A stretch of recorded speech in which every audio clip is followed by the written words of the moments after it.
on, everybody? It's Kevin coming at you again. Passport Bros economy class. You know, it's another brother on YouTube called Passport Bros business class. Awesome, brother. If you get an opportunity to check his channel out, give him a shout out. He's funny, all right, but I don't have it like him. All right, because everywhere he goes, he always goes business class or first class. Well, I don't have it like that. So I say I'm Passport Bros economy class. But that's all right, because if you're a Passport Bro, then you don't necessarily need all of that. And I think it's a lot of people, they have what they define what a Passport Bro is. And he, speaking of Passport Bros business class, gave an excellent definition. He calls it a brother, a black American man who goes overseas, who travels overseas for a marriage or a long-term relationship. And I can rock with that definition. You know, we're not going over there to trick that bread, although, hey, you're still spending money. But it's all about what you want. And don't let anyone shame you for what you want or for what you want to do. And I tell people all the time, I got one mom, and I love her very much, but I don't even listen to her. So I don't know who you are. All right, but whatever it is that you want to do, I mean, it's not illegal, or how you say or how you feel is not immoral. Then do you. You know, if you can do it. Because a lot of people, particularly a lot of women, they want to shame a man for what that man wants. They'll say you have I'm having a midlife crisis, you know, or something weird like that, or, you know, because you want to do what you want to do. You know, it's just in a man to just, you know, a man wants a woman. He wants her to respect him, wants her to love him, wants her to be affectionate to him, wants her to treat him right.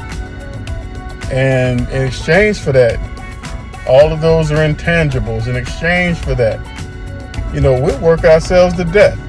And we always have. You know, a man is judged by what he can provide. And if you're providing a lot, then they'll say you're useful. And the day you stop providing, or the day you stop being useful, then you're no good to her, or to the woman, you're no good to society. You know, so we learn real early that, you know, it's all about our performance. It's all about what we can contribute, you know, determines our worth or determines our value. And we've accepted that. We've accepted that lot in life. And that's just the way it is. Not saying that it's right or wrong, but that's just the way that it is. So with that in mind, no need of complaining about it. But if there's something that you want, something that I want, something that we want, and if it's attainable, then why do it? So don't let anybody shame you, because some people can say, why you gotta fly all over the world, or around the world, or to another country? You know, nobody wants you in your country. Whatever. Again, the newest talking point is go with who wants you. If the person that wants you is in another country, or they're around the world somewhere, if you feel like it's worth it and you can, then go do it. I mean, the people that's talking about you, they're not paying any bills, not in your bills. They don't affect your life one way or another. Probably some woman who is old as you are, older. You're not attracted to her anymore, anyway. So, you know, you do you. But I will say that if you're going to be if you plan on going overseas, I'm actually heading back to the Philippines for my third trip in a couple of days. If that's what you want to do, you know, then do it. And as I said before, the best way or the easiest route to do that, to free up your own time to make that happen, you got to have some other disposable income. And how do you do that? You have to invest in another skill, and that's really, there's no easy way to do it or say it. Either you got to have the money, whether it's the savings, whether it's retirement, a pension, a side hustle, whatever you got at your disposal, that's what you have to do. And if you don't have that, then you have to make it. Like I said before in another video, I am an academic by trade. Well, I'd say by trade, by training. I got a bachelor's degree. I got 2 master's degrees. Okay, so, and I was a teacher for a while, but if you're a teacher in the school system, you don't have a whole lot of time except for in the summer, and even then, again, it's not a lot. If you're going to plan on traveling overseas, particularly in my situation, if I'm going to the Philippines, I would say, try to have at least $5,000, for that trip. And then if you got to have some other, money in the back end, to supplant yourself when you come back. For me,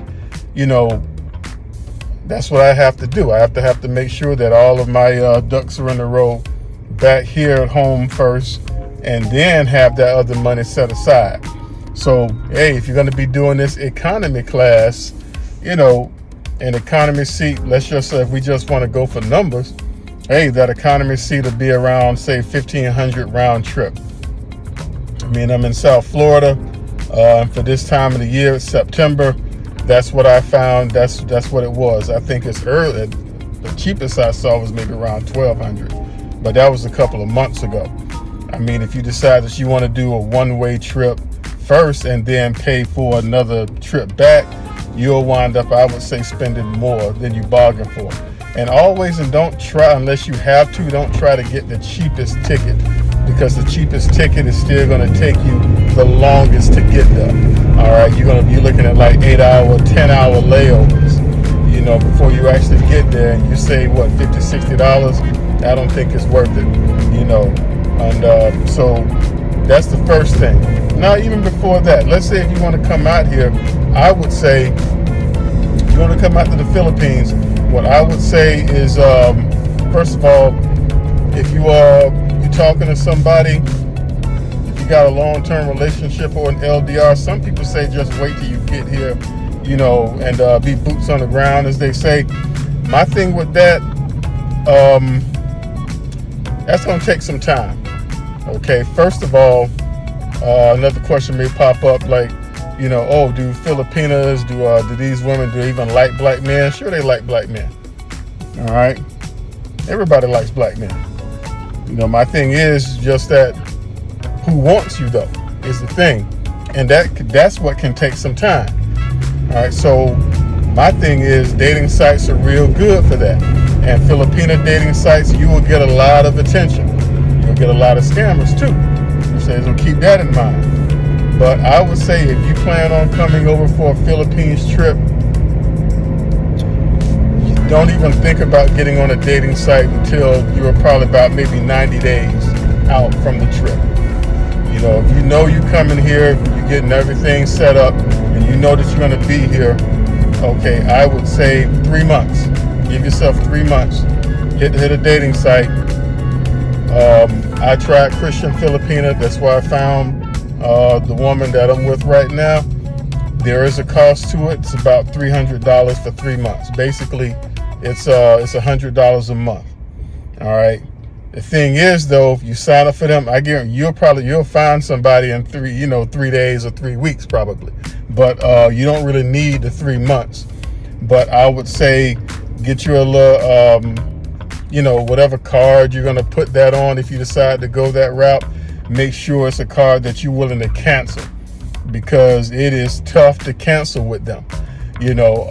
So they'll be saying things like, oh, are you sure? Like, yes, I'm sure. 3 months, I already gave you $300. They want you to pay that $300 every 3 months. in perpetuity. Basically they want to keep collecting that money. So once you find somebody, get off the dating site, where you can talk to them one-on-one, like with WhatsApp or something like that, and cancel the membership. You can call them, you can email them, but I would say ultimately cancel the card, because they'll still keep trying to take that money off. That's my experience. So if you wasn't, so either way, when you find someone that you're talking to, and you'll be inundated, with a lot of women, all right? And you'll find a whole lot of different personalities inside of that. And you can filter out whatever you want, certain ages, education, whether they got kids or not. And even with that, you still might have to do some digging. But when you settle on that person, or maybe, I would say maybe around 3 of them, cut off the dating site, and then just talk to that person or those couple of people. And then when you book your flight, make sure you just have plans in mind to visit the different islands. Don't try to get with the same woman in the same area, and don't tell them when you're coming, either. So well, you can give them an idea, but sometimes they might try to meet you at the airport or something like that. If you want to avoid that and avoid drama, be wise. And then come over with 3 months.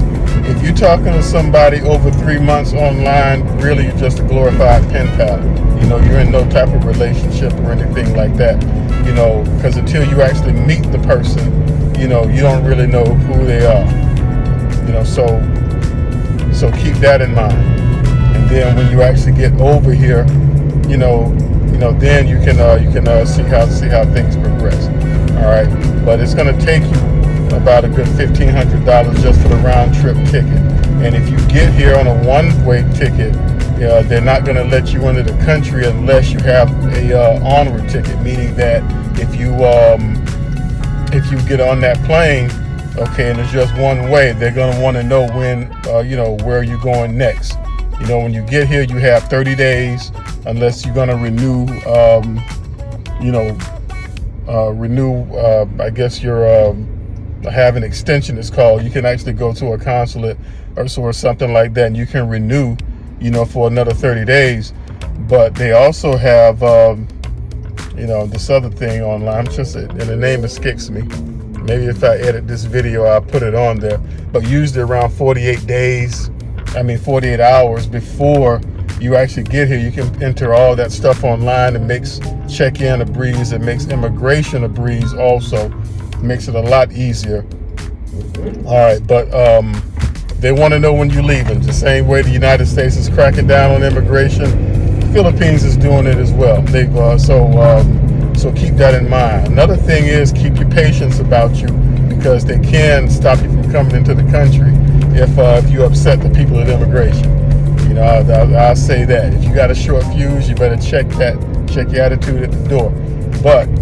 And that's a long trip too, by the way, too. I think that's probably about a 13-hour trip if you're coming the way I am, coming from Miami. I fly from Miami to LA, and then LA, to Manila. So that's a long leg of that trip. So if you're the type that don't sleep well or something like that, you might want to bring a little, bring you a little sleep aid. Make sure you have some music or some movies on a laptop, although they do offer that, on the plane and everything like that. But if you can get some sleep on that plane, it'll go a long way. You are free to move around and walk around and stuff like that. You'll get 3 meals out of the trip. But that's pretty much the worst of that. But yeah, as far as how much I would say to set aside to bring, a good $5K. And that's actually a lot, because by the time you pay for the ticket, and I would say if you're gonna stay for about 30 days, because that's what I put in for about 30 until I stay for a month, you're gonna need maybe 500 to 1,000, for that.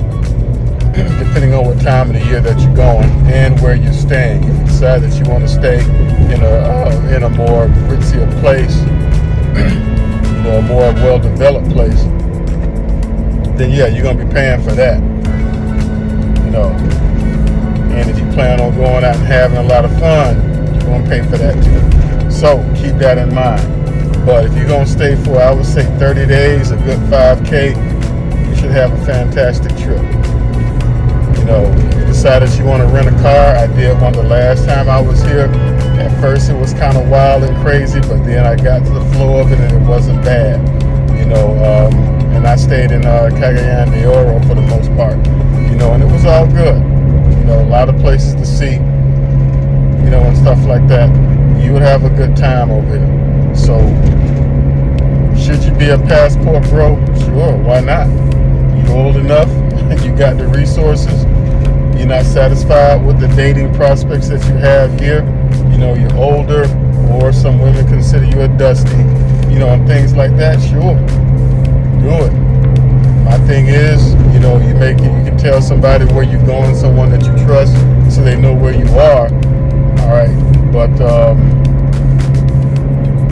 but don't let too many people know, I would say, because everybody just want to know your business, and a lot of people won't agree. A lot of people don't understand, but again, it's your business, what you decide to do with it. Any detractors or anything like that, let them say what they say. It's your life, your business, and your happiness. That's what you want to do. So that's pretty much all I got. I think I kind of jumped all over the place with this one because I'm driving. Haven't made that many videos. But I guess my thing is I want to put it out there because, hey, people also put it out there on their perspective, on their experiences traveling the world and meeting other people and getting in relationships. So that inspired me. So I went out there and tried it. I wasn't disappointed. So if that's you, you're kind of sick of how things are going here, and if you're keeping your own money to yourself and you got some disposable income, you got some money to spend, yeah, it's good. It's good just to get out, just to see how other people live around the world anyway. I tell you this, what we consider as poor or in poverty, you have no idea until you get outside of this country. You also have no idea how far your money stretches until you get outside of the country either. You don't have to spend a whole lot over there. Once you've spent that money on that plane and your hotel, everything else is it's great. Unless, of course, you just decide that you're going to go crazy. All right. But other than that, I mean, hey, it was a fantastic experience. That's it. Shoot me a comment. Anything you think you got any questions about it? If you haven't been to the Philippines or if you're thinking about going, I'm in no way an expert because I'm a newbie on it myself. But, hey, you can throw up a question, something like that. Like the video, because we all can use the encouragement. We all just want to spread the word that there's other things out there to do. There's other ways to live.